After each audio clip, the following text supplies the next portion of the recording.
Lovely. Good morning, everyone.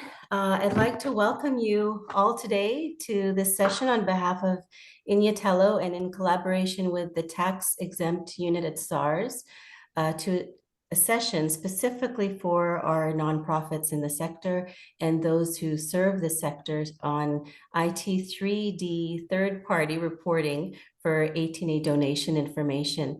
My name is Soraya Junis. I see I have a little guest here who's drawing with me, so I don't feel alone. Okay, they've taken it off. I'm the finance director of Inyathelo. I've been here for close to 17 years now, and I'm here to do your introduction this morning.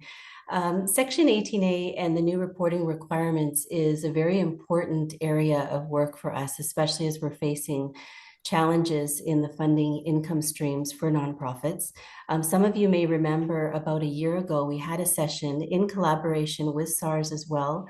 And we talked there about the need for this new kind of information, and they covered what the form must be having now in terms of the Section 18A certificates and the extra information required in order for us to be compliant. And, there are many reasons behind it. Some, of course, were around some fraudulent activity behind PBO numbers, and then the onus being put on us nonprofits to have to prove and trace, illegitimate Section 18A certificates when it was no fault of our own. So some of you may have participated in the pilot that SARS had run over the past 12 to 18 months. We do have Roshni Rivera Green here. I will introduce her formally in just a bit, but she is the expert that is with us from SARS, and she's here with a team. So she also was involved in the session last year. So as I mentioned today, the purpose is really to address the process of IT3B forms and third-party data submissions in relation to 18A. And we've received, there's been a lot of angst in the media, and dare I say, some articles that have been written, which have been quite sensational and caused our sector to panic. So although we are not tax experts at Inyathelo ourselves, many people had reached out to us to query what must we do? What is the process? Where do we go? And we sensed quite a bit of panic. So we did hear you. We did reach out to SARS. We ourselves are a registered PBO with Section 18A status. So we have to get our own ducks in a row. But as we were really eased by Roshni and her team in terms of what was needed and expected, and realized that they are doing onboarding across the country. Already, we felt it would be beneficial to collaborate with them to extend that breadth and that reach to our sector. So to preempt any questions about the slides, we are recording this session. The session will be made available to you. There will be a link that will be sent to you by, I think, about possibly the middle of next week, which will be a link to this recording and also to SARS as well. SARS has produced micro-learning videos, and we will also share part of that today. I understand that they're also producing videos, and Roshni will speak to this, on the process and a real demo, which will be quite useful, which should be coming out soon, I think. But just also to note, this is not a paid event, as you know. SARS is making this session available for free at no charge and has been onboarding, as I mentioned, many clients throughout the country onto their submission platform. And from Inyathelo's perspective, we're really here to add value to nonprofit organizations ourselves. We're here to assist you, to strengthen our sector. And our core mandate is really to provide an enabling environment for nonprofits as well. So we volunteered our resources free of charge too to bring this important information to you. And we've thankfully grown a relationship with the tax exempt department at SARS on behalf of the nonprofit sector as well as sort of an umbrella, infrastructure body ourselves. And we have over the past couple of years, just to detail a bit of the relationship, work alongside them on the FATF work, the Finance Action Task Force, which was involved around gray listing and guidelines around anti-corruption and anti-money laundering and guidelines around that. So we also recently worked with them at our World NGO Day, which is an in-person event that happens annually at our offices in Woodstock. And they were here just to assist nonprofits in their public benefit taxation status. So as I mentioned, today is the focus on 18A. Here's some housekeeping rules, if we can call it that. We do have a high turnover rate. We did want to get this session done before May 31st, which was a published deadline. You have registered from across the country within the nonprofit sector. We have about 340 registrations. Most of you are wanting to find out about the process. Some of you are tax practitioners that submit on behalf of your PBO clients and would like to best service your clients. And some are CSI departments, financial professionals, lots of accountants, lots of financial people here today, and fundraisers who would just also like to learn more. So we're very thrilled that you're here. I see at the moment we're at 191 participants. So these housekeeping rules are very critical when we have such a large event such as this one. So please make sure that your mics are all on mute. If you aren't, we will mute you. Your cameras should remain off only because it does become a bit of a distraction if they're on. Only the presenters will be unmuted and on camera when speaking. All questions are to be raised in the chat. Myself and my colleague Suzanne will be monitoring the chat. You can imagine quite a few queries come up in a chat in this kind of session. So we'll do our best to direct them and to direct them to SARS when they're appropriate at a time in the session.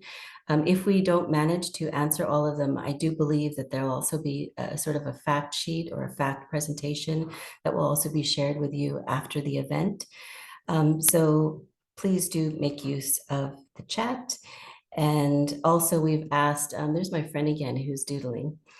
We also have asked SARS and the team that's here with Roshni if they could also monitor the chat because they might have some quick answers that they can post there and reply there to you. If there is a problem with the sound, it is probably your problem, not our problem, because we have done all the testing. So please do check your volume and try and sort it out if you can from your side. It does say here as well, as I had mentioned, that the recording will be posted on the Inyathelo website, but we'll rather send you a link to that time so you know where to go. And I believe SARS will also, we have had permission from Roshni to share, and I'm sure she will be sharing it on her platforms in some manner as well. I do have to mention about SARS, they have a lovely newsletter called Connect. And I think it's in its fourth issue. Roshni will speak about it. But if you can sign on to that newsletter, it's very helpful to keep us nonprofits with PBO status in the loop. So if you can look into that. I do have to give you a little bit of introduction then to the partners, us as Inyathelo, and to SARS on my next slide. Because many of you we've noticed have not interacted with us before. So it's lovely to have you. And we're very happy that you could be here. So it's both SARS and Inyathelo who are collaborating in this event. We've been around for about 22 years. Our organization was pioneered around the term advancement, which really means making yourself attractive for support and turning that charitable paradigm on its head. Instead of going for a begging bowl to donors, making our institution strong so that donors and what we call them investor donors are very willing to partner with us to be able to achieve our mutual missions. The model is something that we have created at Inyathelo, but the term advancement is widely known globally across the world in fundraising advancement departments, especially in higher education institutions. And so we, over the years, through our founders, had pioneered the term in South Africa in the higher education sector. And after several years, realized that it was really translatable as well to our nonprofit sector. And we have been working around this model with the sector for several years now. So as mentioned, Inyathelo is here to build and to strengthen our nonprofit institutions and organizations within civil society to become more attractive for support. We advocate for an enabling environment for nonprofits to grow and to do their important work and to encourage local grown philanthropy in our country, in our region. If we turn over the slide, you'll see these are just a couple of pictures of our hub. We're based here in Woodstock in Cape Town on a not so sunny day. We do work both nationally and beyond our borders on the continent. We have what's called a nonprofit sustainability center or a nonprofit hub, which was the first of its kind on the continent when we opened our doors as a specific hub about 10 years ago. So, this is a home for nonprofits. It's accessible to the sector for use of our resources. We included in the civil society space, we have the hub, which is a space to converse, to convene, and to really bring the sector together. We also have and live with other nonprofits in our nonprofit hub as well. We focus on governance, nurturing organizations to become financially resilient. And we also work, especially with various entities, on sharing good governance practices in our sector. And lastly, we offer a locally grown funding finder database to search for funders for, freely available on our site and at a subscription online. I am going to introduce the SARS team just, I think, after my next slide, which is a little bit about the context. And this model you'll see here, it's called the 10 elements of advancement. I'm not going to go through it, but you'll see various elements that as we got together in about 2010, our staff looked at, what are the main things that we've been seeing in the sector that is really important to nonprofit organizations to strengthen them. And so we thought of these 10 elements and shape it in this kind of, I'm just going to mute somebody there. So you'll see here, it says Inyathelo defines advancement as a systemic and integrated approach to building and managing external relationships with key constituencies and stakeholders in order to attract support. So the nature of what we're doing today on 18A certificates and the IT3D submission forms really falls into the element of financial management, which you will see there, obviously, because it's about tracking and reporting legislatively. But if we look at this slide, there's an overlap. So we definitely have an overlap with, things like external relationships. We now are having to ask our donors for extra information, like their tax numbers as an example, when they're donating to us. It also has an overlap with governance and financial governance in terms of what we're having to make sure that we are compliant in our submissions. And as well, it is a fundraising tool, isn't it? SARS has made this concession available to public benefit organizations. It's a wonderful way for us to raise funds. It's undesignated money, which helps with our sustainability, but we have to ensure that we are compliant.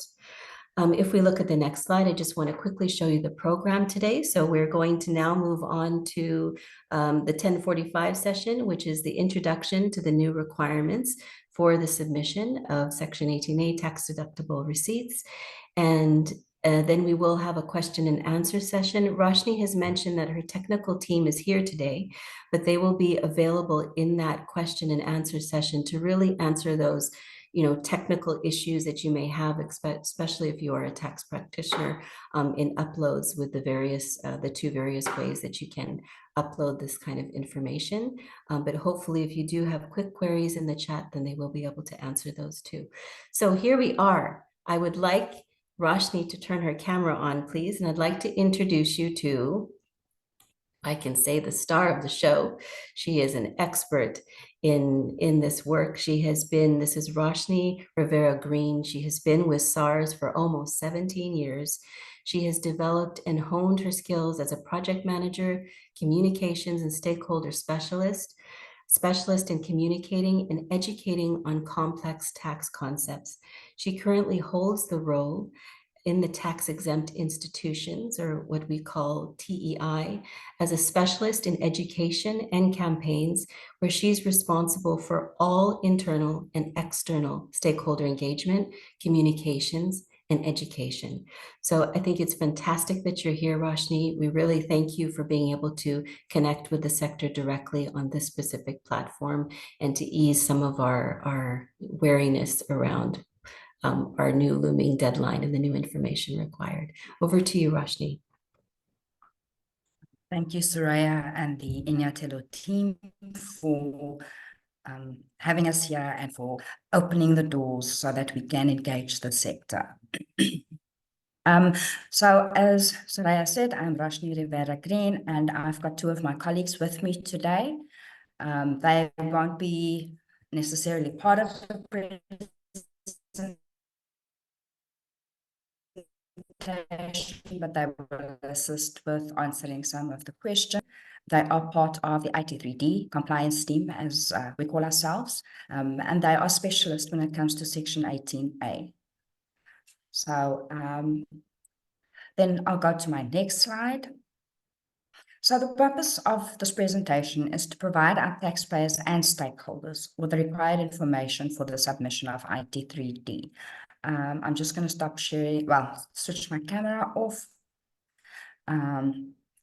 So when we talk about taxpayers, we talk about our Section 18A approved organizations, and stakeholders are generally those organizations or individuals that assist Section 18A taxpayers with their tax compliance. So whether it be your lawyers or your accountants, those are typically some of our stakeholders.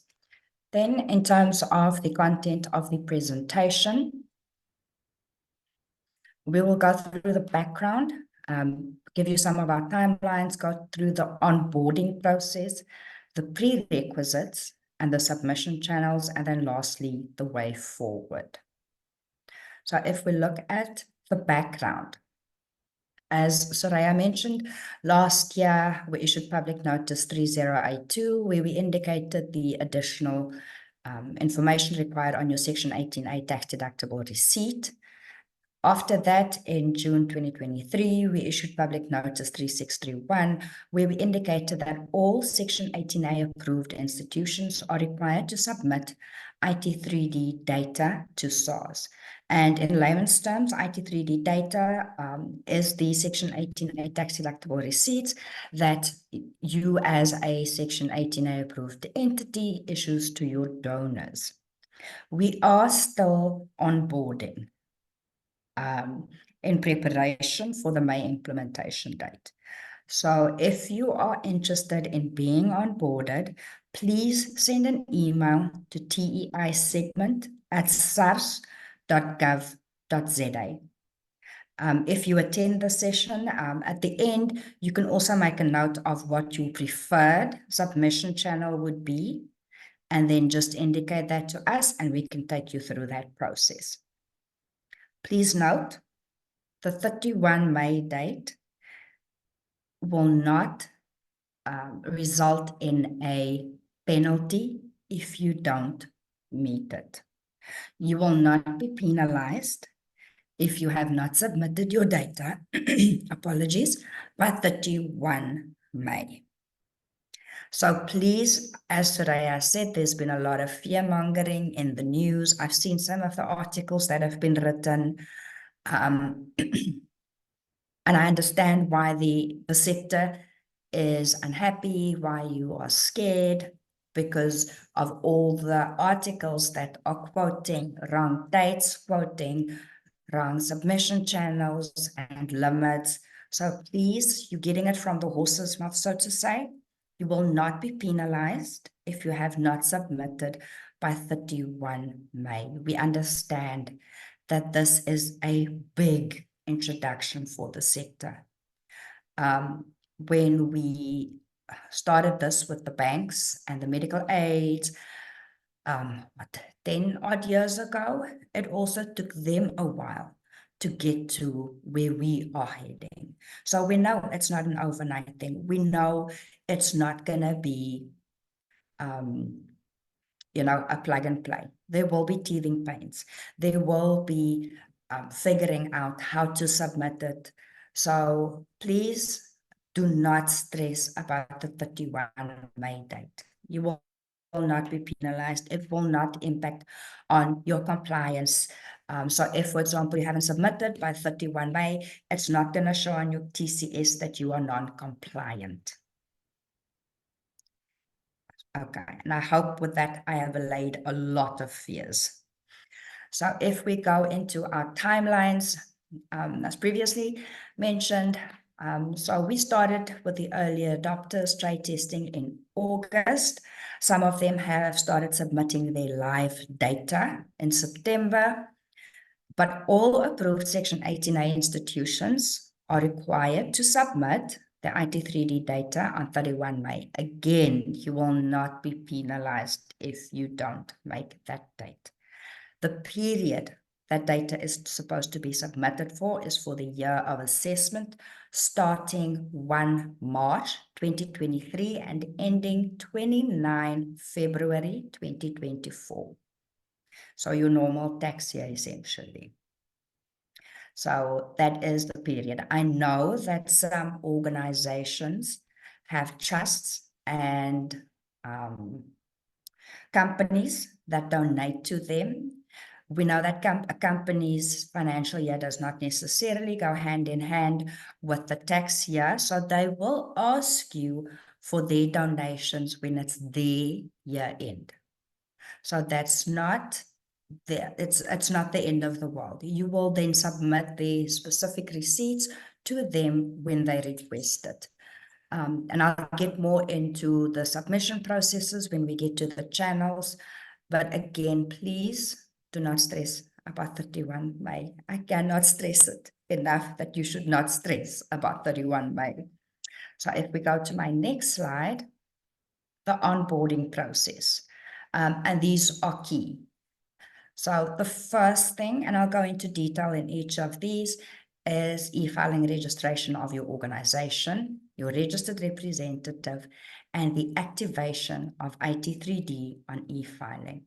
In terms of the channels, we have e-filing, HTTPS, and Connect Direct.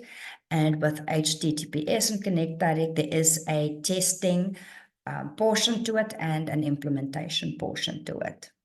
If we go to the next slide. Oh, sorry, questions. So let's see what are the most pertinent questions in the chat. So Toto, yes, the slides will be available, as Soraya mentioned. Kate, as I mentioned, submission period is for the year of assessment, 1 March to 29 Feb. It will not. So the question is, but will it affect our donors' ability to claim tax deductibility if we miss the deadline, or will they still be able to submit the tax receipt information by the time we get it to them? So SARS retains the right to use the data as we see fit. You will still issue the normal tax deductible receipt to your donors, and they can still claim it on their income tax return. They will not at all be negatively impacted if you miss the deadline. What we're going to do with the data is we're going to be able to match it using the ID number back to the donation and the taxpayer. So, Lizo, if you have issued an electronic copy or a paper copy of the tax deductible receipt to your donor, they can still submit that information in the income tax return. Whether you have been able to submit your IT3D data before the deadline or just after the deadline, it will not impact negatively on your donors.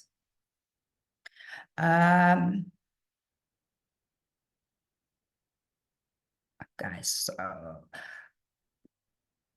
okay, I think those are the most pertinent questions. So then we'll go on. Roshni, there's just a couple more that have come through, if you Okay. don't mind. And there's also one query that came on very, very early on, but I do see one from Gordon.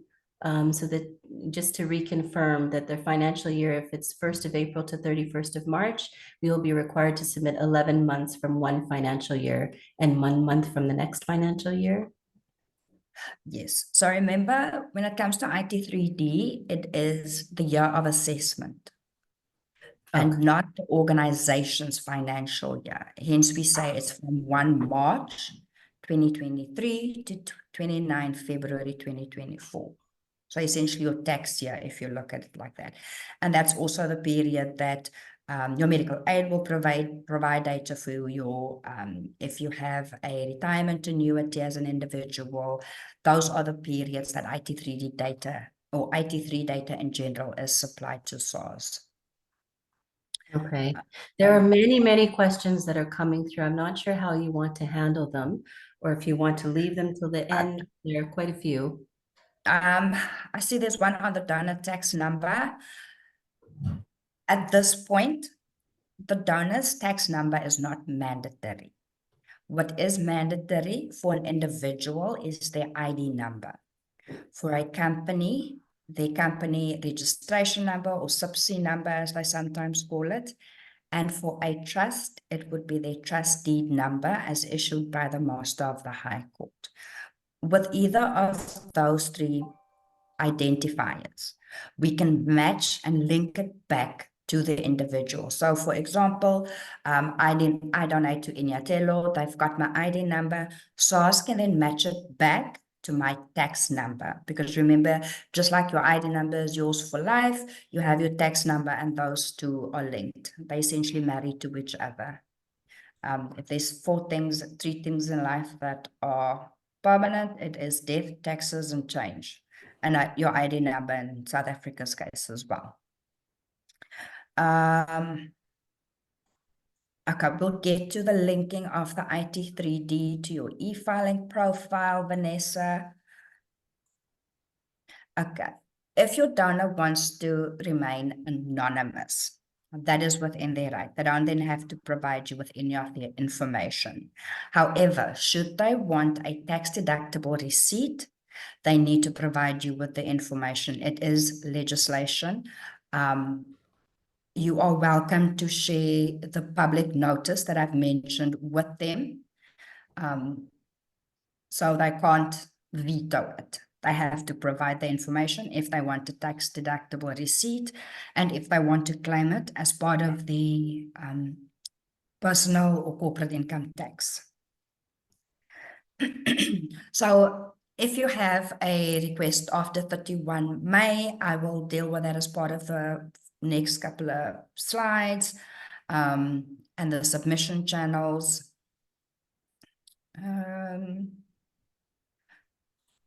The donor physical address is required on Section 18A. It's part of the notice that was published. Let's just see. The linking of the IT3D profile. There is a video available on the SARS YouTube channel.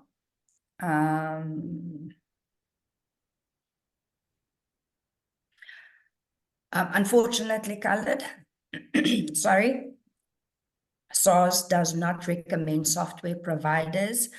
There are a number in the sector that you can look at and that you can Google, but we do not give advice on which software providers to use. So if, like I said, if you do not have the donor's tax number, you can still provide them with a Section 18A receipt. I see Layla has also answered that one. Can I ask, Roshni, is Layla your team, part of your team? Yes, Layla Juma and Silindile Hadebe is part of my team. So Okay. if you see responses from Layla and Silindile, they are part of my team. So that would be great if Layla and Celine Delay could maybe go Yeah, through the I chat and will. answer some quick ones for you. I'm So I afraid think yeah. Mhm. this one is also important. So Okay. eventually when we get there, will the Section 18A information pull through like the medical details on individual tax returns? Yes.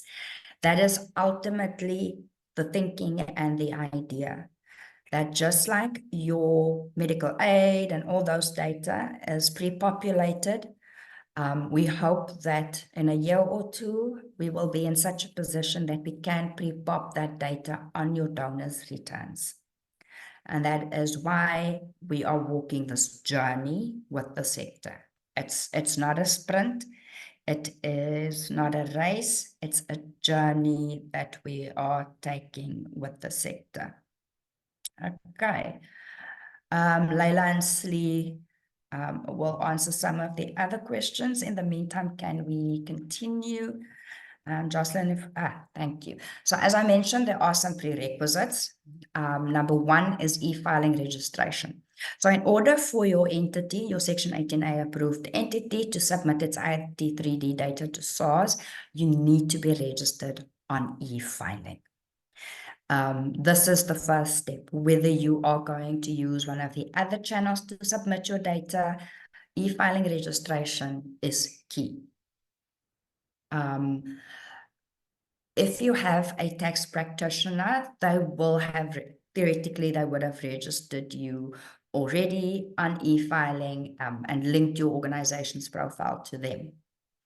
But e-filing registration, and it will also be dealt in the video that we'll be showing you, is actually quite simple. The other or second prerequisite, and this is where we pick up a lot of organizations are having problems, and that is ensuring that your Section 18A approved entity has updated their registered representative. There are a number of organizations that have not updated their registered representative at all with SARS. Legislation dictates that within 21 working days, you need to inform SARS of any changes to your registered representative or your office bearers. If your registered representative is not updated, you cannot submit your IT3D. You can update it via e-filing or on the SARS online query system. E-filing and SOX, as we call it, will indicate what supporting documents is required. It takes 21 working days to update it on our systems as well. So you need to keep your registered representative updated with SARS. Again, it is legislation, and it's part of your compliance as a PBO and as a Section 18A entity. Then we get to the third prerequisite, and you can only do this after you've registered on e-filing, when your registered representative is up to date. Then you enroll or activate for IT3D on e-filing. And you need to do this regardless of the submission channel that you choose. We have developed a micro-learning video on how to register and enroll, and it is on our SARS YouTube channel. We are encouraging all our taxpayers and stakeholders to please visit our SARS YouTube channel as well as subscribe. We have a lot of information on there on e-filing, for individuals, for organizations, for taxpayers, for tax practitioners. There's a whole course for tax practitioners on how to be able to work on SARS systems like e-filing and assisting them with how to better do their taxes for their taxpayers. So if we can just play the video, that will indicate the e-filing portion of the registration and activation. Welcome to this tutorial on how to activate the IT3 on e-filing. First, you must register on e-filing. Visit www.sars.gov.za. Click Register on the right-hand side of the screen. Complete your personal details. For South African citizens, the ID field will be mandatory, and for non-South African citizens, the passport number will be mandatory. Click Next. Enter your contact details and create your own username and password. SARS will use these contact details to communicate with you and to send you a one-time PIN where necessary. You may use your email address as your username. Your password should contain at least 8 characters, including 1 special character, 1 numeral and 1 capital letter. Click Next. Indicate your preferred channel to receive your one-time PIN. Click Send OTP. If SARS could only verify one of your contact details, your OTP will be sent to the verified channel of communication. Enter the last 6 digits of your OTP. If you have done this correctly, you will get a notification that you have been successfully registered. However, if SARS is not able to verify your details, a case will be created. You will be required to upload and submit the supporting documents to SARS. Follow the on-screen prompts for details on which supporting documents to upload and submit. Please write down the case number for future communication with SARS on this matter. Click Continue to start uploading supporting documents. You will also receive a letter from SARS via email and on your e-filing inbox informing you which documents to submit. If you do not have the documents on hand, you can log out and return to this page later by using the username and password you have created. Click Upload to continue to the next screen, which will show you which documents to upload. Please follow the guidelines on the screen to upload the supporting documents. Upload all the documents requested before you click Submit. This is to avoid any delays in processing your case. Once submitted, you will not be able to upload any other documents unless you have received a new request for documents from SARS. Click Submit, then continue if you are sure you have uploaded all the required documents. Keep a lookout for an email from SARS regarding the outcome of your case. If your registration was unsuccessful, the email will inform you what you should do next.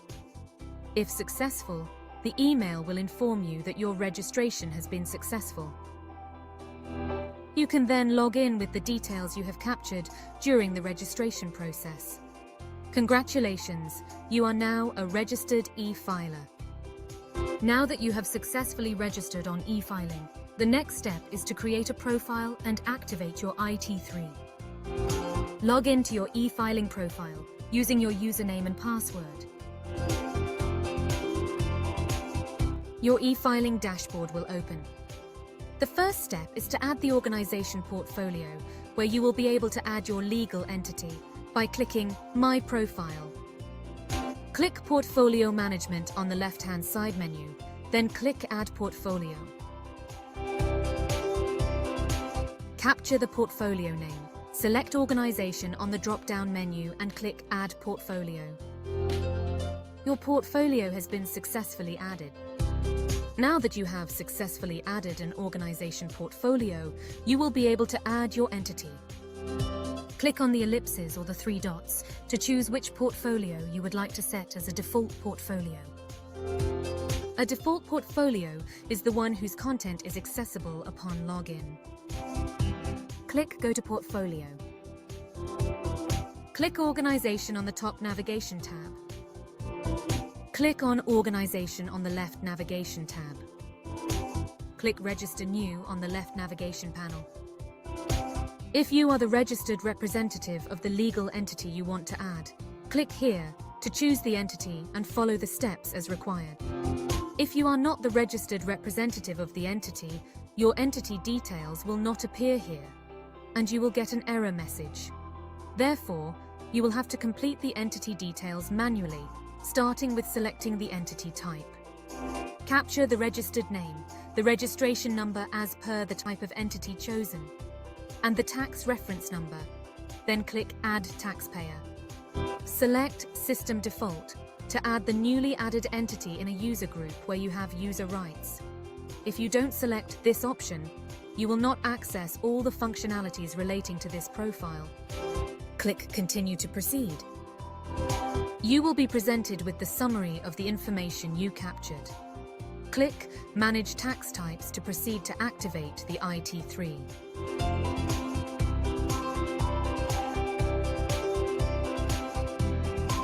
The IT3 status will reflect Not Active. Under Action, select Activate, then Submit at the bottom of the screen. The action status will then reflect Activated. You can then click Continue, then the status will reflect Successfully Activated next to the IT3. And that concludes the How to Activate the IT3 Tax Type on e-filing. Thanks for watching. #Your Tax Matters.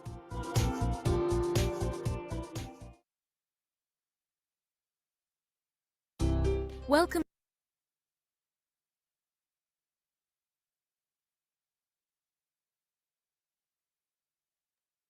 Right. So after you have registered and activated for IT3D, we have 3 submission channels available. Now, I know in some of the news articles, it has indicated that the limit for e-filing is 20. Prior to IT3D, it was 20. But because SARS and the techies love the sector so much, we have been able to increase the number of receipts per reporting entity to 50. So on e-filing, you can submit 50 receipts per reporting entity. And a reporting entity is the Section 18A approved entity that issues the tax-deductible receipts. If you have more than 50 receipts, so 51 and up, you can use HTTPS, which allows for 50,000 lines or a 50 megabyte file size. Again, we have increased this from previous sizes. Then lastly, we have Connect Direct for files larger than 10 meg. Connect Direct, however, does have a license fee attached to it. And the license fee is from, the license is from IBM, and the license fee is approximately 10,000 Rand a month. So as SARS, we are encouraging our taxpayers to rather submit via e-filing or HTTPS, as there is no financial impact. So, and what 1,000 lines essentially means is that you will have a line for the submitting entity. In other words, the entity submitting the data. So if you make use of a tax practitioner, the information will go in there. The next line will be your reporting entity or the Section 18A organization that is submitting the data. And then the remainder of those lines would be the information of your donors and the donation information. So if I've donated to Inyathelo, all my information as per the Section 18A receipt will be there, and then the information pertaining specifically to my donation.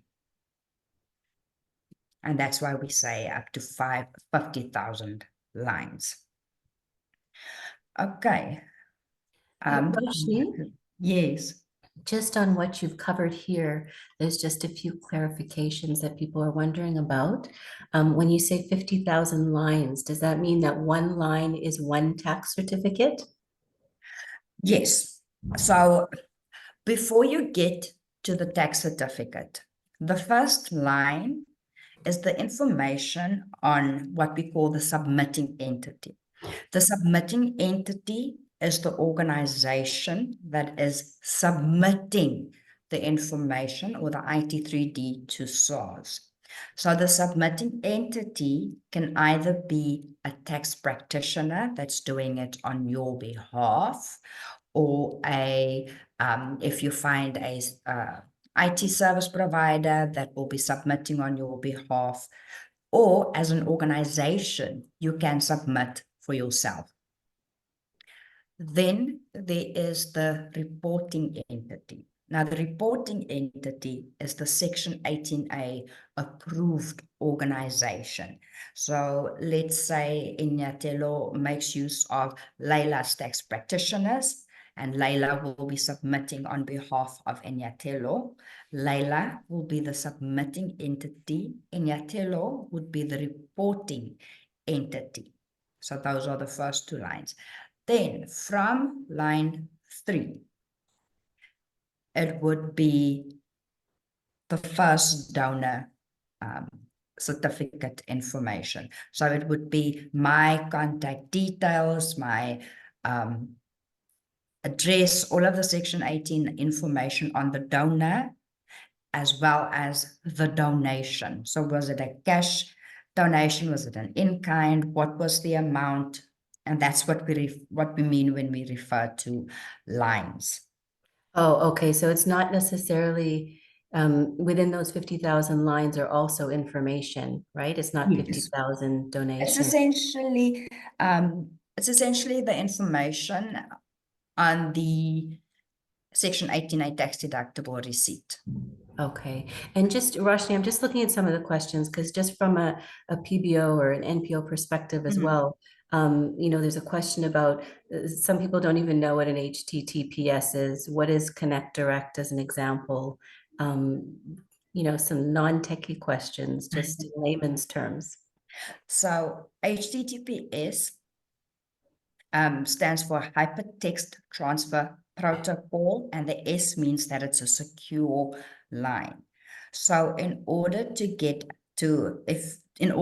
access HTTPS, and I actually do mention it further down, I think in the next slide, Susan, if you can go, sorry, Jocelyn, if you can go to the next slide. Okay, so in terms of HTTPS, like I said, it is a secure line to SARS. So and there's a process to it. The first step is you need to complete and submit the trade testing guide. Once you've completed and submitted this to SARS, we will provide you with access to the test environment. So we will give you a certificate to ensure that there's a secure connection. We also provide you with what a test file looks like. And once you've completed the testing guide, we provide you with all the required information to access the test environment. So again, you get the certificate, you get the password, the links, the access to your HTTPS mailbox, where SARS will provide you with feedback on whether your submission was successful, or if there was a partial upload or it was rejected. And why we first start with the test environment is so that when you submit data into the production environment, you will know whether your data is in line with the SARS requirement. So what we suggest to IT3D data submitters is that when you're in the test environment, if you have 100 donors, use 10 donors to test your data with in the test environment. And there's a number of Section 18A approved organizations that will tell you that our techie guys really will go with you through this. There was one day we spent 5 hours on a Saturday with one of our testers going through the HTTPS submission line by line to see where they have made mistakes and how to correct the mistakes. So we walk this walk with you. We're not just dumping IT3D in your lap and walking away. So once you've tested in the test environment and your data is correct, then you can submit your entire data file into what we call the production environment or the live environment. And then we will let you know, yes, your data has been accepted, or no, it's been rejected, or there's a partial upload, which means some of your file adheres to the SARS requirements, and some of your file or parts of your file does not, and we will indicate that, or it's accepted with warning, again, which means some of the information in your HTTPS file does not meet the SARS requirements. So HTTPS is a bit more complex because it is a type delimited file and not your normal comma delimited file. But we have found a number of web pages that actually explains how you can convert Excel data. So if you have an Excel document with all your Section 18A receipts issued in it, there are websites that explain in, and I say in human terms and not in techie terms, how you can convert it to a pipe delimited file. Ryan, if you want to make use of HTTPS, please send an email to teisegment@sars.gov.za, and we will provide you with the required information. Liesel, 200 receipts, we would suggest going HTTPS. Monthly donors, Lindsay, what we suggest, and I know some organizations do issue monthly receipts, and you can continue doing that, and then just when you submit your data, you have a line per month for each donor. You are also welcome to consolidate all the receipts that you have issued to a donor for the year. So, for example, if I've donated 100 Rand to Inyathelo every month for the year of assessment, they can submit to SARS that Roshni Rivera Green has submitted or has donated 1,200 Rand for the year of assessment instead of a monthly submission or a monthly breakdown. So that's also possible. We're not limiting you saying you have to give an annual amount or you have to do a monthly. That is, honestly, that's at your discretion. Tiara, like I said, please send us an email. We have addressed that question.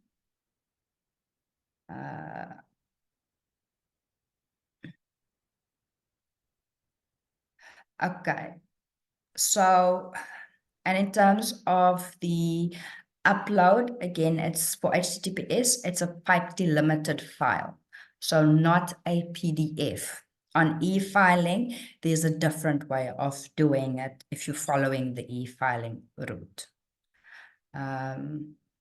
In terms of the pipe delimited file, we do give you an example of what it should look like.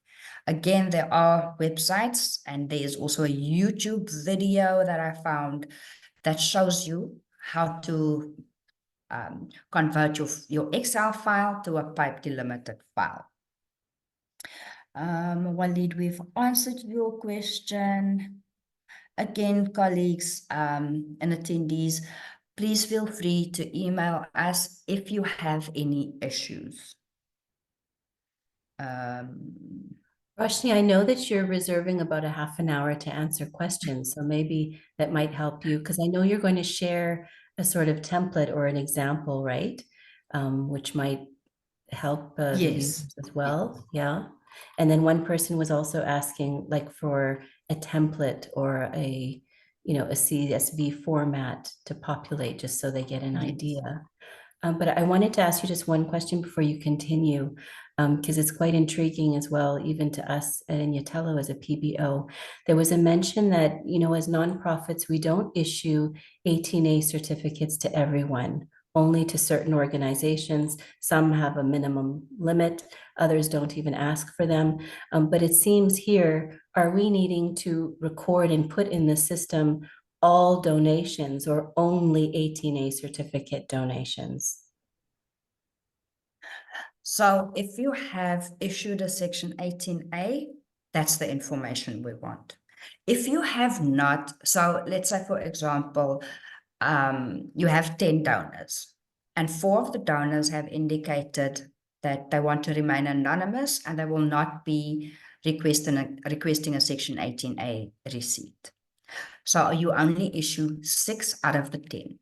Those 6 Section 18A receipts that you have issued, that is the information that we want. Okay, So so the the other 4 you're not concerned with. Yes. Okay. However, and we've seen this happen. So your 4 donors, sorry, indicate that no, we're doing this anonymous. We don't want a Section 18A. Sorry, we don't want a Section 18A tax deductible receipt. And then they realize, wait, I actually want to claim it back. As a Section 18A entity, you can submit a correction or an addition to your previous submission to SARS. So the 4 said, no, we're anonymous. 3 come back and say, I want my Section 18A receipt. You can issue them with their Section 18A receipt and then just resubmit to SARS. Just those 3 that have requested their receipts. You don't have to resubmit everything again. Okay, thank you. Okay. Okay. And So there's a slew of questions, but I think, you'll revisit them just now after. yeah. Yeah.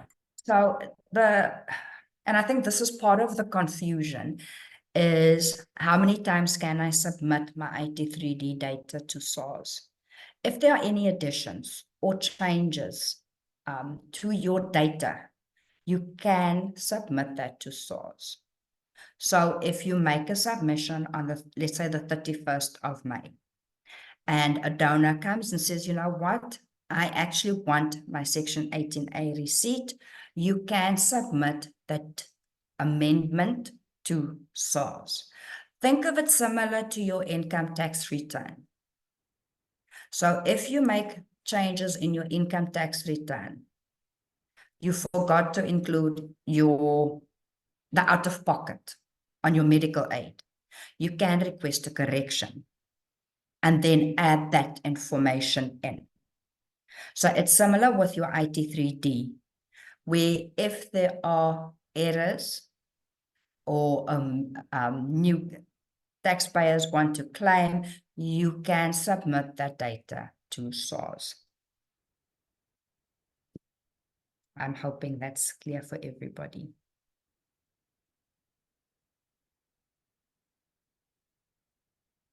And we have a lot of guides available on the third-party data webpage, which details the e-filing submission process as well as the HTTPS process.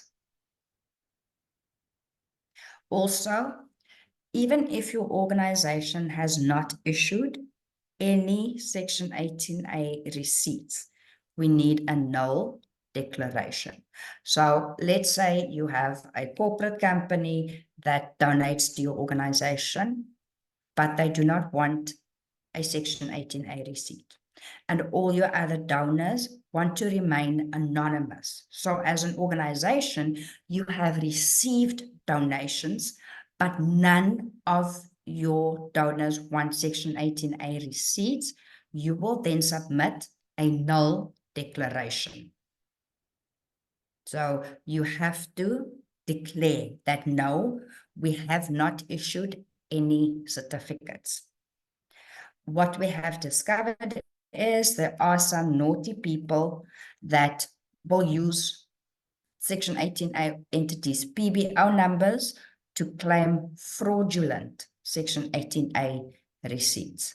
So when you submit your IT3D data and you say, as Inyathelo, we have not issued any Section 18A receipts, and we get a taxpayer that claims, or a corporate or a trust that claims a receipt from Inyathelo, we can immediately pick up that this entity or this person is committing fraud, essentially, and we can take the necessary steps to address it. So IT3D is about more than just gathering data. It's also part of the FATF requirements. It's also part of protecting the sector from people that want to abuse and misuse the sector. Okay. Any other urgent questions? There are quite a few, Roshni. I don't even know where to start if you scroll down. But what I was wondering as well, if for some reason we're not able to get to all of these questions and answers, would you be willing, if we keep a record of them, just to produce a little fact sheet, maybe to Yes. address some of these, and then we could also distribute that? Yes, so we are actually working on edits to our webpage where we are consolidating all of the questions we get. So, Soraya, as soon as you have all these questions for us, we will include them in our website updates where we address these questions and a number of other questions as well. And again, we can't necessarily get everybody's email addresses, but our email address is teisegment, one word, at sars.gov.za. So please feel free to drop us an email. So IT3D is for all donations, so donations in kind or goods, as well as cash or financial contributions. Okay. Okay, I I think that, see Celine Delay and Layla are also trying to assist. yeah. Again, I have addressed the what if we do not have, what if we have not received any donations? You do a null declaration. If your donors have not provided their tax reference numbers, the ID is mandatory. The tax reference number is not mandatory as yet. So that for now is not mandatory. They do have to give you, like I said, their ID numbers or their company registration number or their trustee number. We are not requesting tax reference numbers yet. Lady Lee van der Westhuizen, in order to register as the registered representative, upload a legal entity authorization. When you go onto the SARS website, there is a document that says power of attorney, which needs to be completed by the head of your organization or the board member that is registered with SARS as a office bearer.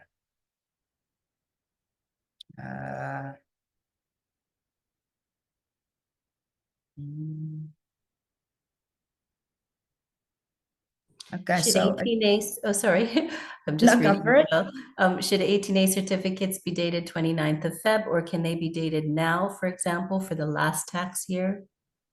So you can actually just indicate on your certificate year of assessment 1 March to 29 Feb.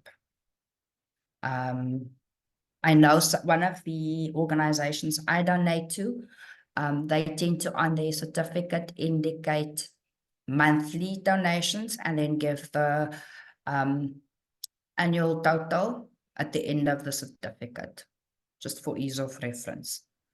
And on that, Roshni, there was a question further up that said, if you are receiving donations from one entity every month, does that mean 12 entries on the reporting system, or it's one per organization for the So total amount for the year? And this is organization dependent. Some organizations do prefer issuing receipts on a monthly basis, and some prefer issuing it per tax year. That is up to the organization. If you would rather declare it as an annual receipt, you can do that with the amount donated for the entire tax year, or you can do a monthly, you can capture it per month. So again, where I've donated to Inyathelo, every month for the past financial year, they can either say for the year, for the tax year, Roshni donated 1,200, or they can say have a line item to say in January, I donated 100. Then the next line would be in February, I donated 100, and so on. It is completely up to the reporting entity as to how they want to structure that donation, as long as all the Section 18A required information is on there. And to reiterate, because it's come up quite often in the questions, if you don't have that information of an ID number, trust number, company number, then you cannot issue an 18A certificate. Is that correct? Well, then the certificate is not valid. Yes. And they cannot then claim it from SARS. Okay. You can So, yeah. yeah, Sorry. so please note, your donors will not be negatively impacted if you are not able to submit by 31 May. We are not pre-populating the data as yet. So they can still complete the donations portion manually, in inverted commas, on the income tax return, whether it's an individual, a trust, or a company. So please don't think that your donors are going to be negatively impacted if you have not submitted your IT3D data. And that's a question here. If they miss the deadline, these donors will not be impacted. They can still claim their. They can still claim it on the income tax return. Okay. One other person wants to know if a donor stays anonymous and they don't repeat it, is it fraudulent? I understand if they stay anonymous, they simply can't get an 18A certificate. Yes. So it wouldn't come onto the system, right? Yes. And remember, as part of compliance, you have to indicate all donations received on your IT12 EI, which you have to submit annually to SARS. So on your income tax return as an exempt institution, you have to indicate all donations received, anonymous and from donors claiming Section 18A receipts on your income tax return. Remember that although you are income tax exempt, you are not exempt from submitting annual returns. As a Section 18A entity, you have additional reporting requirements due to the fact that you get the special tax dispensation. So on your IT3D, it's the Section 18A Section 18A tax-deductible receipts issued. On your IT12 EI return as an exempt institution, there you indicate all the donations received, anonymous and the ones that you have issued IT3D for, or Section 18A receipts for. And that also helps us tie up, as much as you have these anonymous ones, and you have the ones that you've issued receipts for, we can bring them all together and see that you are being, upholding your compliance requirements. Again, please note you are required to submit an annual tax return for your PBO, even though you are income tax exempt.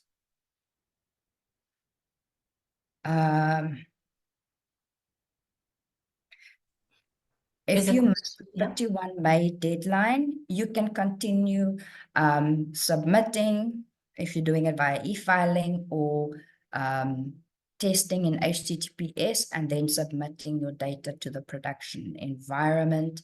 Like I said, it will not be pre-populated. They can still complete the information on their annual returns and individual filing season. I will go through the form just now on e-filing. In terms of the data that has to be on the Section 18A. Again, it is the information of the organization. So the Section 18A entity's name, the PBO number, their physical address, an email address of the registered representative, a phone number, and I think the web page.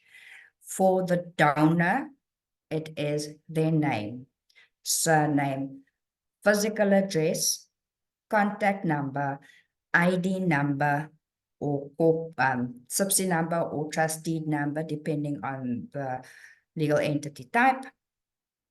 And then the nature of the donation. So is it in kind, is it cash, and how much?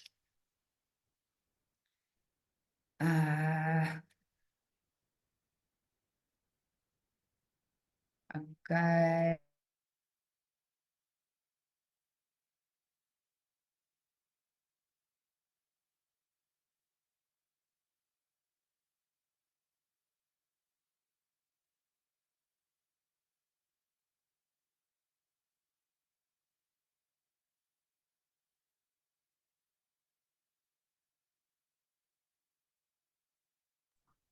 Maybe Roshni, if you go through the example, it might assist as well.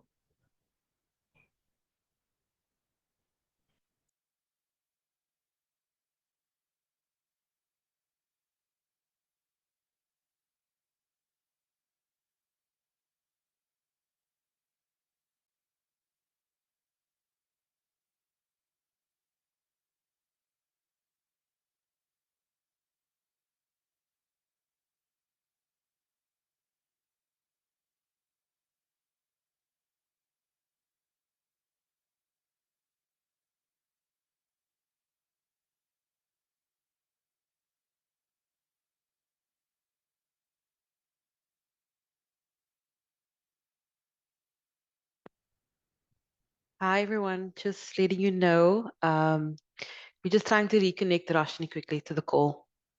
She'll be with us. She'll be back with us soon.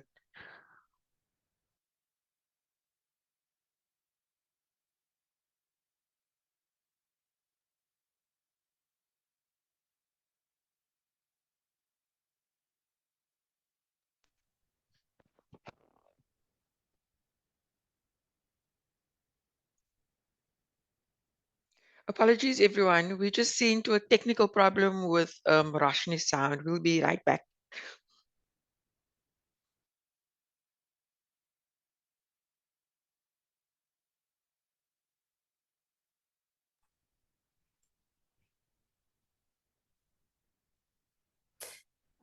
Listen, NPO, PBO family, I'm no tax expert, but some of the questions I see here, we've come across ourselves. So I can attempt to address a few while we wait for Roshni, if that's okay with everyone. Disclaimer, I'm not a tax expert until she comes back on board. There's a question here, do we issue certificates for everyone who donated? I've seen this, I think those who donate, who meet the Section 18A donation requirements, are entitled to a Section 18A certificate, especially if they request one. But I've seen different nonprofits do it different ways. Some of them have a minimum requirement before they'll issue 18A certificates. But yeah, it just depends. But you must make sure that they meet the requirements before getting an 18A certificate.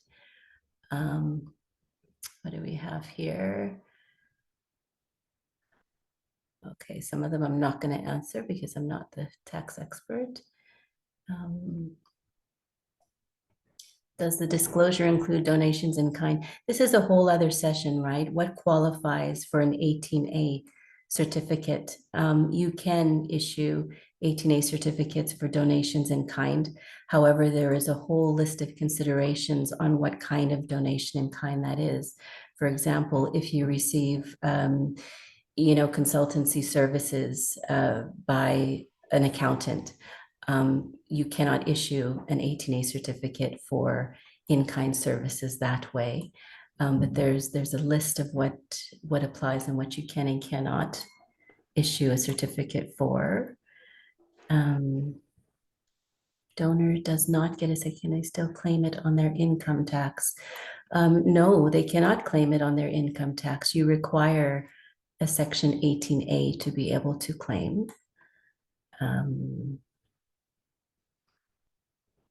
Yeah, these more technical issues, I think the technical team can answer.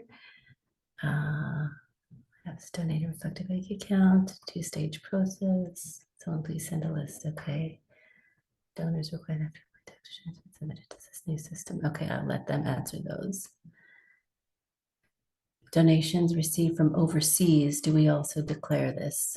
That's been answered by Brenda. Only Section 18 receipts are declared, which are not issued to overseas donors. Thank you, Brenda, for being part of the team. Very informative session. In-kind donations, I think I've just spoken about that.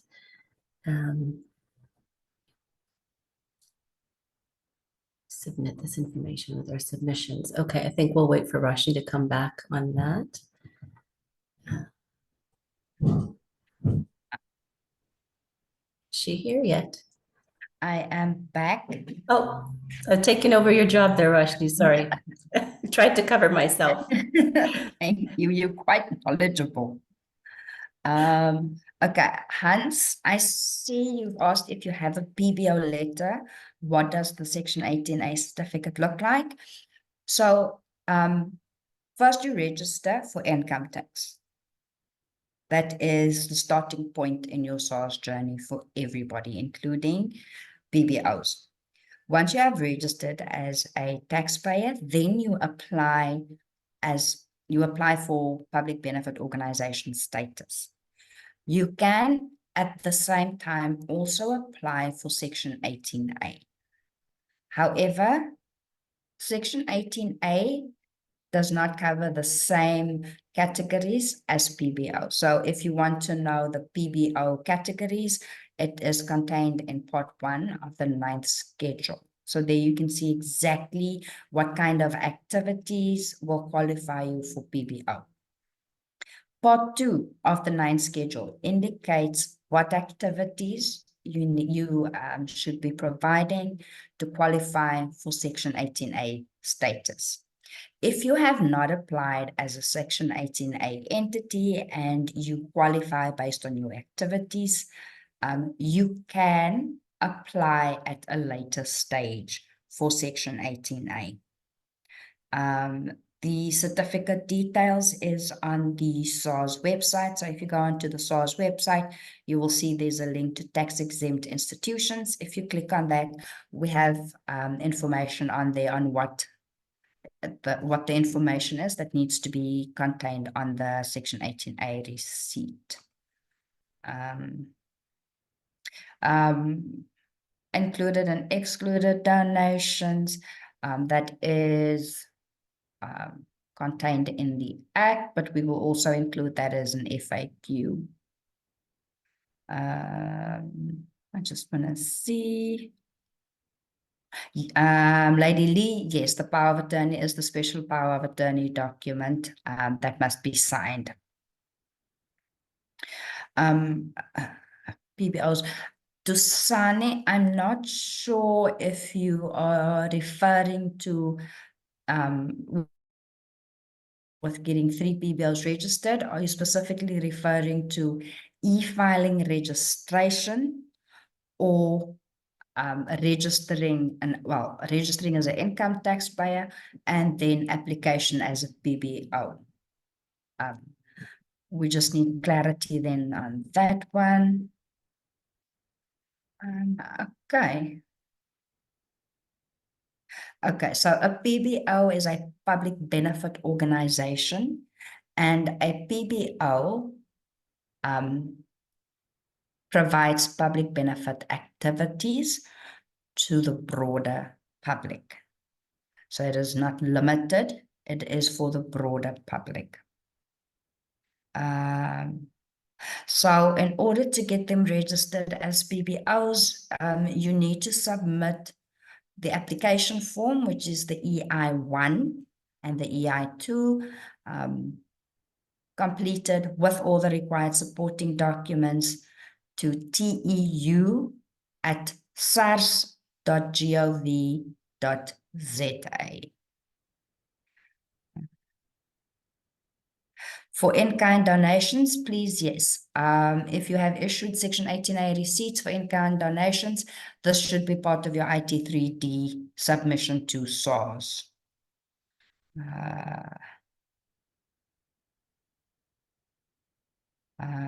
Okay. Lady Lee, with regards to your e-filing profile, if you can just send an email to our mailbox, DEI segment, we will give you specific instructions on that.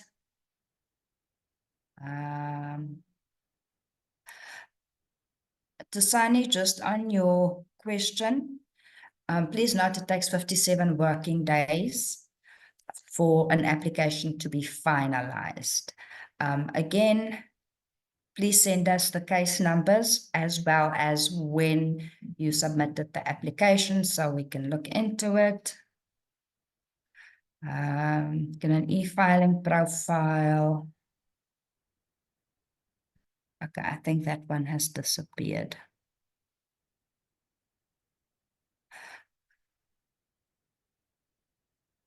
Okay, so if a NPO has been incorrectly registered,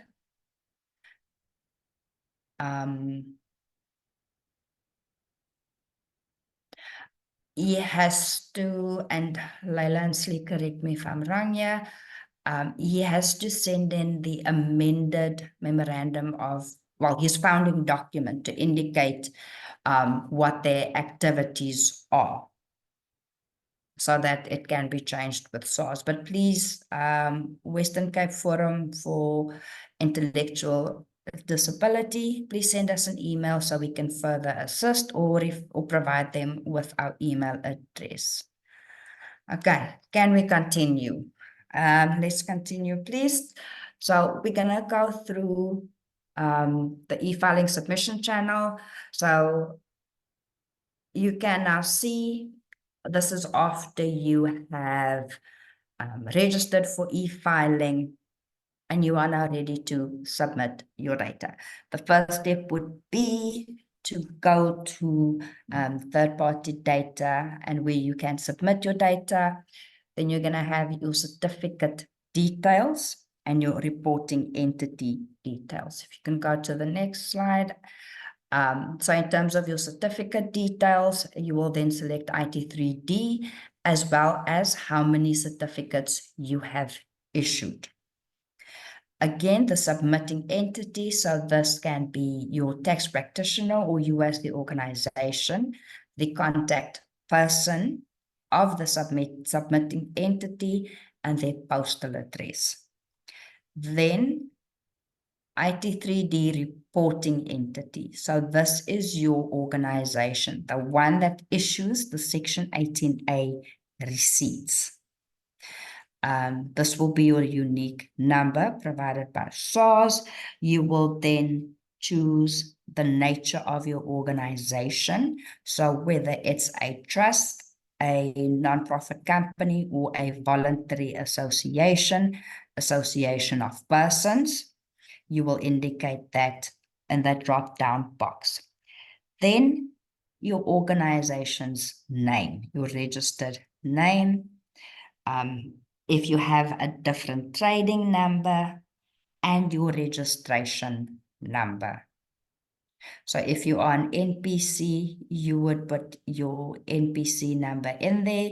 If you are a trust, you will put your trust number in there. And if you are a voluntary association and you are registered with DSD, you will put your NPO number in there.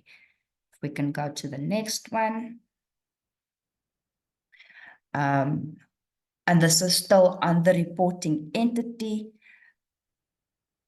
So again, we then ask for, and it's a bit blurry there, your taxpayer number, and yeah.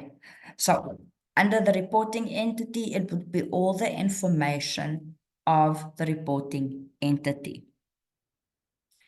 So the one that issues the donation. Then if we go to the next slide, this is specifically if you are a trust and you have beneficiaries. So you would then put their physical address there as well as their postal address. You will see there's an IT3D reporting entity null declaration.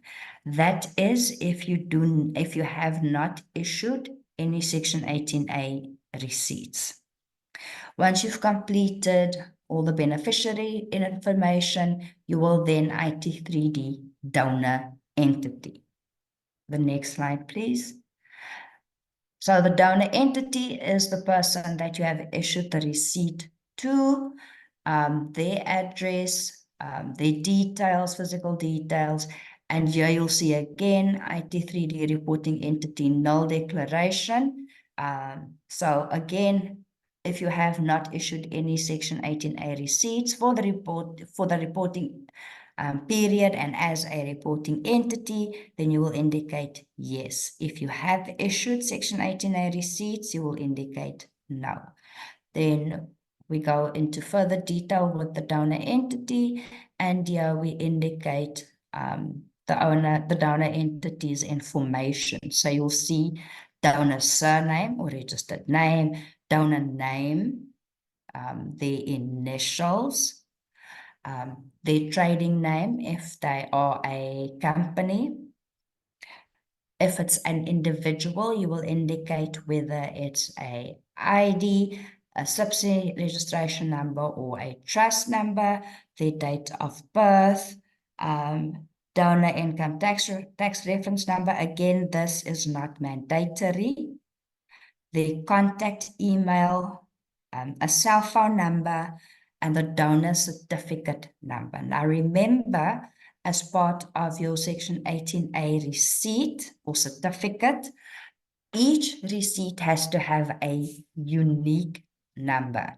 So you can't give each of your donors a one as a receipt number.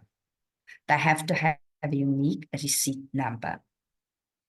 If your donor is from a different country, we have to then, donor passport, country of issue, and then you will indicate if it's a foreign person, which we will then open up so you can include their passport number. Again, indicate nature of donor, so it will either be an individual, a company, or a trust.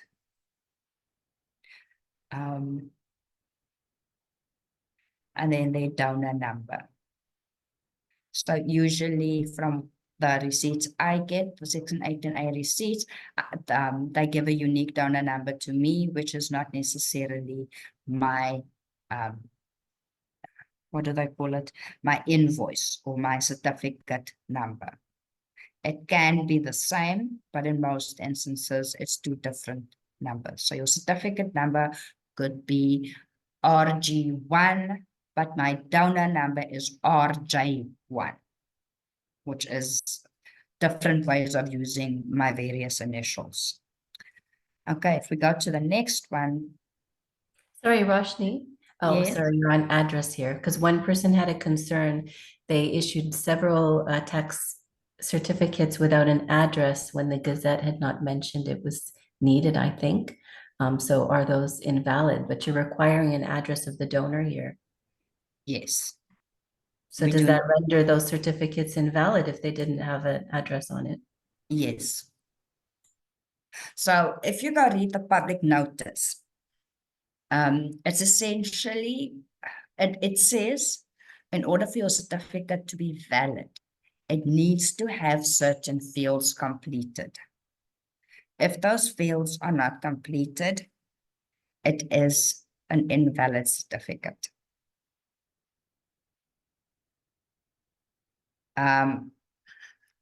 What we'll do is we will share that specific government gazette and public notice with Inyathelo, and it is also on the TEI webpage, and you can access it from there to see what is required to be on a Section 18A receipt.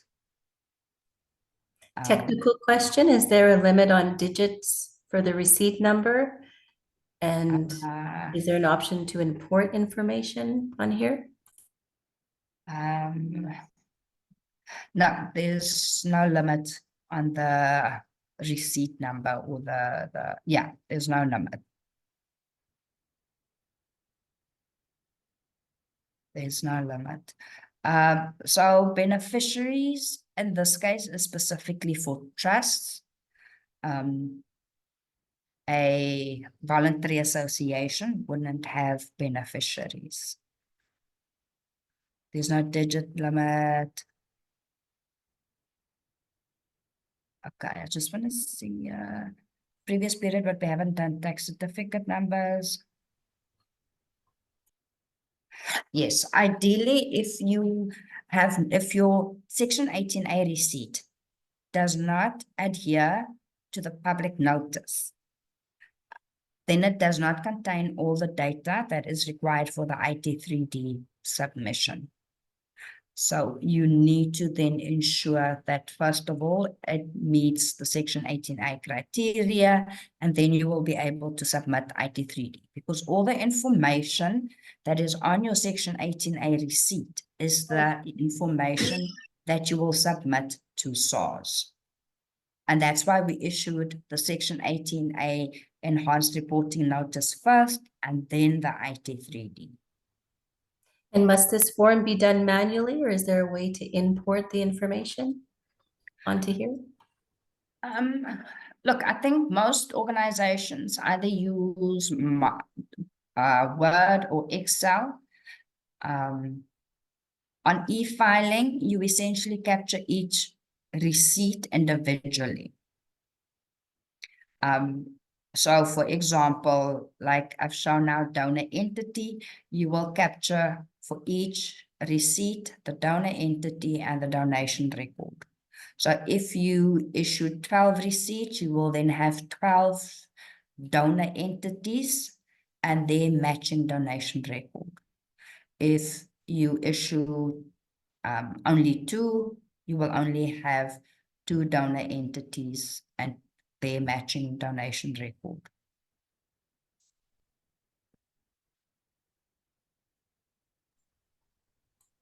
Okay. I'll let you get through this form, but just one other, those who are wondering if they can reissue 18A certificates if the previous ones, maybe didn't include the address. They're concerned because the Gazette at the time, it's posted in the questions, didn't say Yes. that an address was mandatory. So they can reissue certificates. Yes. And there's no time limit to that? The issues need to be reissued in time for the IT3D submission. Because remember, again, your IT3D data, your Section 18A data is what goes into your IT3D data. So if you don't have the address, for example, of a donor, you need to obtain the address for the donor and put that on the Section 18A receipt. And just one last question, Roshni, before you go on. Ian is saying, they have over 300 donors who want an 18A, so the individual capture is crazy. It's my understanding that if you have above 50, then you would go the HTTP route where it does take some kind of Excel file that gets converted or CSV file. Is that correct? Yes. Yes. So you wouldn't go through this process of individual capturing? No. This is just for those those Section 18A entities that have 50 or less receipts that they've issued for the year of assessment. If you have 51 and above, then you will follow the HTTPS route. So if you know that you have 100 donors and you issue annual receipts for each of them, you would then go the HTTPS route. If you only have 40 or 45 donors, then you can go the e-filing route. Please note, you are not limited to a submission channel. So if in the start you do your submissions via e-filing and at a later stage you decide you want to go HTTPS, you can do that. one of the big banks has a Connect Direct submission channel to SARS that they are actively using. However, they have requested that they want to test HTTPS as well. So we are not limiting entities to one submission channel. If you want to initially try e-filing, you can do so. Or if you want to immediately go HTTPS, you can do so. And we will assist you through both processes. So you are not limited to a submission channel. And Roshni, just, I know we're aware of time. It's now 10 after 12, although you have been fielding queries. Will you be sharing some kind of template on the CSV or the process Yes. for HTTPS? I know you're going Yes. through the sample now. Is that going to be shared today? Or? I can quickly share it. I can share it with Jocelyn, and we can put it on your website. It's also, we also send it out to those that want to do HTTPS as part of a pack that we send to taxpayers that request assistance with HTTPS. So when you notify us that I want to follow the HTTPS route, then we have a session with you. If, for example, you have not attended a session like this, we take you through the process, what are the requirements, and then we provide you with the next steps and the necessary documents. And if less than 50, can you go the HTTPS route? You can follow that route as well. Again, we are not limiting our taxpayers in a channel. There are limits to what can be submitted on a channel, but there is no minimum to a channel.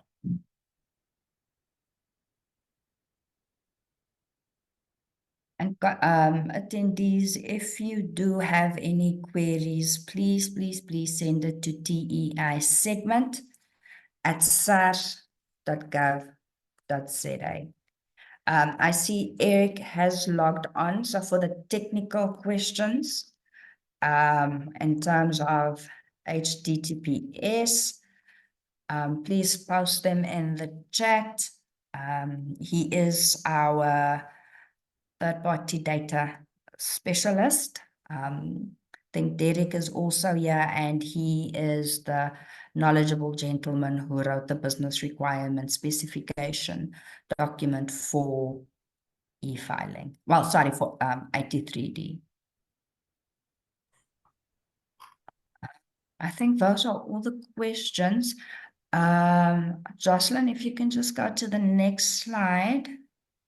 Okay, and this is just your, where you,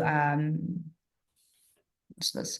Yeah, so now you've completed all the documents, or the sections. So if a section is blue, it means you've completed the required information. If it's red, it means you need to go back and see what information you have not completed. So if we go to the next one,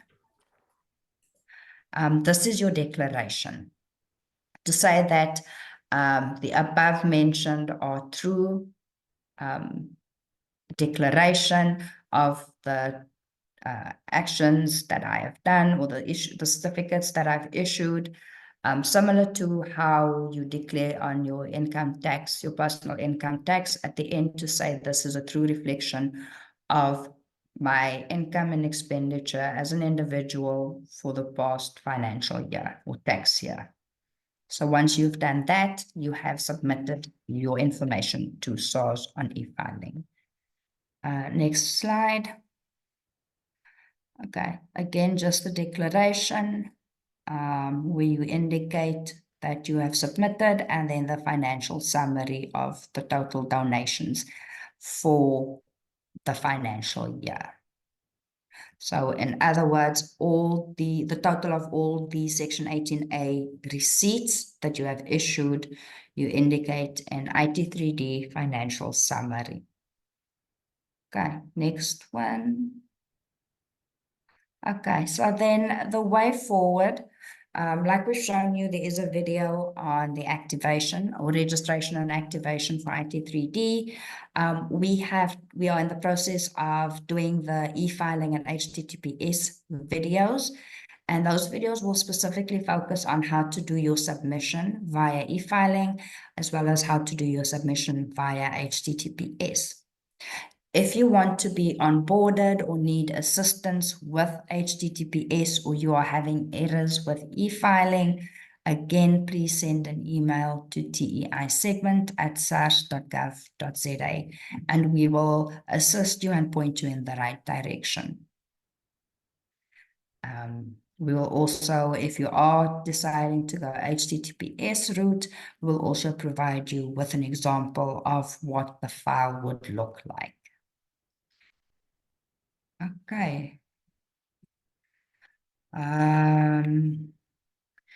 Derek and Eric, is there anything else you would like to add?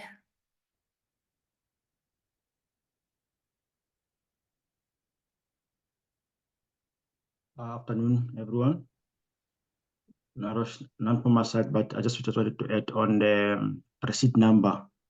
The field length is 1 to 100. Right. Hello, am I audible? Yes, we can hear you, Eric. Thank you. Yes. The receipt number is 1 up to 100. Okay. Thanks. Okay. Thank you for that, Eric. Okay, so Susan, sorry, not Susan, Jocelyn, if we can just go to the background slide so that I can just give the Gazette number again.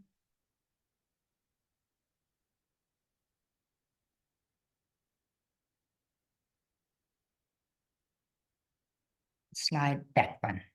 Okay, so public notice 3082. Again, if you go onto the SARS website, and I will place that link in the chat. There is a lot of information on there about the tax-exempt institution segment, what your tax obligations, rights and duties are. Our EI Connect is on there, public notice 3082, as well as public notice 3631 is on there. We've also got fact sheets for PBOs in terms of what is your legislative requirements, what can and can't you do. For those that are part of homeowners associations, we've also got information on that on there, and recreational clubs. So our website is chock full of information. And if you would like more information on a specific topic, please feel free to drop us an email. If you have any questions about your tax obligation, or you know that you are not compliant with your tax obligation, you are welcome to contact us and we will assist you with becoming compliant as well. I think that covers everything. Rashni, just a couple of ones that I see people are copying and pasting again in case we've missed their questions. Do you Okay. mind if I point some of them out? Please go for it. Okay, it says our beneficiaries are a defined group of people, not any named persons. How do we complete the beneficiary details? So the example we used is specifically for a trust, for a voluntary association and an NPC. You won't necessarily have beneficiaries.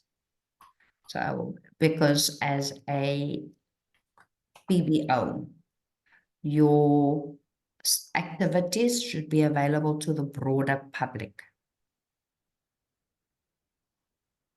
So I'm thinking here when they're saying they're getting a donation from a group of people, but not a specific person, which I'm assuming isn't a formally registered entity with some of this info. Do they just appoint one person, or how would they record that as beneficiary details?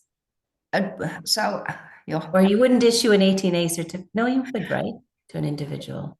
You Mm. can, well, if it's an individual donating, you would then issue the certificate to that individual.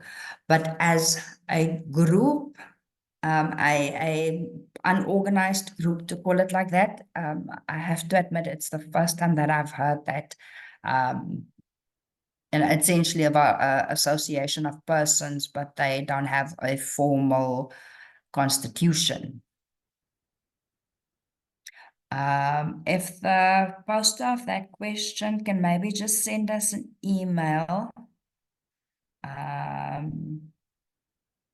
to our mailbox, and then we can just double check on that and get more detail. Because I think sometimes with the questions, we don't get the detail, especially if it's in the chat, that we would need to formulate a detailed answer. So if the attendee that posted that question can please just send us an email, and we will either give you a phone call or set up a meeting with you to get clarity on your question and to provide you with a detailed answer. Okay. And then also, some are asking, must they attach the 18A certificates? But I understand you have to keep them on record for 5 years, but you don't need to attach it to this submission, right? No. Yeah. So the data you have to keep for 5 years, but you don't have to attach the actual certificate to your submission. It is part of your submission. Okay. And it says here some pre-populated fields can't be changed. It's my understanding that in working with the HTTPS, you're going to be quite hands-on, like you will onboard one-on-one as Yes. well, right? If Yes. there's specific technical issues like that. Yes, so if you are having specific technical issues, we will assist with those technical issues and put you in contact with Eric and the team. In terms of pre-populated fields, that would be your organization's information. So you then need to double check that your public representative and all of those things are up to date. Again, the 3 prerequisites: your organization registered for e-filing, your registered representative and office bearers need to be up to date, and then the activation for IT3D. Okay. Some donors will request their Section 18A tax certificate in November. Like I said, you can submit to SARS even after or when a donor then requests. Think of the example that I mentioned about the anonymous donor that then wants a tax certificate, and you issue that tax certificate so you can resubmit that data to SARS. So either via e-filing or HTTPS, you then just submit the amendments or the additions. You don't have to submit your entire file again. This interesting comment here, Roshni, it says either you go the e-filing route or the HTTPS route. So you don't need to do anything on e-filing if you go the HTTPS route. Is that just an email they send you, or what is the correct information there? So you have to register for IT3D on e-filing. If you go the HTTPS route, after you have submitted your data via HTTPS, you still have to do the declaration on e-filing, where you declare that I, as Inyathelo, have submitted the correct information via HTTPS. So it's not a case of just HTTPS and you do not need to register on e-filing. The whole process starts with e-filing. And where does that HTTPS get submitted then? On the e-filing system? No, it's on a secure network, essentially, that you submit the HTTPS. Okay, But so you need to go back to e-filing to do your declaration to say that, as in Inyathelo, we have submitted our IT3D data, and we declare that it is correct. Okay.